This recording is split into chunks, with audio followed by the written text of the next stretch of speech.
do you think the identity of this team is going to be this year? I like to ask this question. I hate to ask this question too because it's so broad. But I mean, you guys have seen these guys work out. Practice is just starting. If you had to guess the identity of this team, what do you think it's going to be?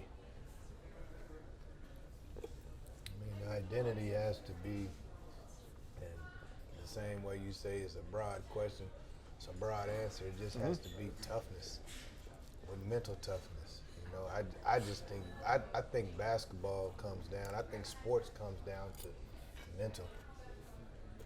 You know, I played it. I've been fortunate. I played at the highest level where the talent is the same. You know, and then it becomes a mental. It becomes a mental game. Are you gonna let fatigue wear you down or break you down, as Coach Perry always likes to say? Those are the things for me that, you know, I look at. You know, I want to see us start to mentally wear teams down, physically and mentally wear teams down as the game goes on. And that to me is the team that I want to be. That's the program that I want to have. Like, you got to be able to gut games out. Like, when you don't got your best, when you don't have your A game, you still got to be able to tough that win out, you know, from a mental standpoint. You got to be able to hang your hat on defense. It doesn't matter what happens on offense. There's going to be some days where the shots aren't going. But if you're hanging your hat on defense, okay, you're getting stops. You're still going to have an opportunity to win. And so, like I say, for me, it's mental and physical toughness, and I think that we have that. Our motto this year is all in, and there can be no resistance to coaches' demands about playing hard, taking care of the ball, and defending the basket. There just can be no wavering there. You know, exactly what Coach is saying. Like, if we do what we're supposed to do in the last 3 or 4 minutes of every game, there should be a point where that game is like a seesaw. It can go either way. And the tougher team usually wins. It just does. The team that executes the best defensively usually wins the game. And like Coach said, if we get to a point with this team where you can't tell if you took the score off and you only filmed the defensive end of the floor. You only filmed it, but you played the offensive end, but you only filmed the defensive end. The energy, effort, and the intensity, you should never be able to tell what the score is, as opposed to most teams that get a little weak-minded, fatigue sets in, finger pointing comes out. You can watch as they get back defensively. You can tell when they've missed a shot, when they've thrown the ball away, when they did not screen whoever. So you can tell they bring it to the other end of the floor, and good teams that can execute exploit it. They call a set play and they go right to the guy that you could probably tell who threw it away or who missed the layup or who didn't do the assignment offensively. That's the guy that ends up giving the basket. Happens a little slower in baseball. It's like when you have a bad at bat. Yeah. You go out the next half inning and you commit an error. Right. And you take the at bat with you is what they say. You take it with you. Yeah. I think it translates into every sport, tennis, golf, and those are individual sports. But boxing, I think all team sports. And the champions. If you just watch the defensive end of the floor, football, basketball, just watch the defensive end. Their expressions never change. You can't tell if they're up 10 or down 20. You say your motto is all in. How do you get kids to buy in to the motto, to the culture? Is there a key in doing it? I know you hope to recruit the type of kids that you won't need to coax, but maybe some need a little bit of pushing. How do you handle those situations? And this fascinates me with coaches, but I mean, not just you guys, but I'm amazed. I mean, Bill Belichick, for example, I know I'm a Patriots fan, but I mean, the culture supersedes everything. I think, I might be wrong, but I think most coaches want to have that type of culture where the culture is everything and you can put guys in it and they can kind of find their way within that groove. Is that wrong to say? No. I mean, I don't think that wrong at all. I mean, I've been on teams,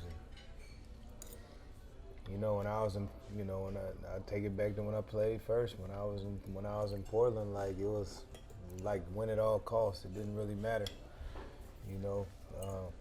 I don't think we had a culture. Is my point. I don't think we had it. It was just, we gonna try to mesh all this talent together, and we don't care where it came from, and we don't care what he did there. We just gonna put it all together and see what happened. But I think that when you're where we're at, and then you have the number of newcomers that we have, and in reality,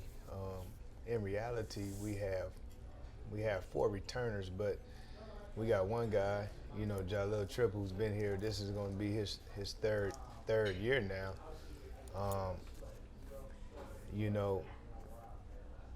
Any type of culture that we might have had before, we really got to reinforce it now, because these dudes don't have a clue or an idea. So and I felt like our culture was really good, but right now, whatever we didn't like about that culture, we can make it come to life in this culture, because they don't know. They don't know. Whatever point. we tell them, the best thing about what we have going on right now is that they're gonna go and do as we say. What we give out is what they're gonna give back.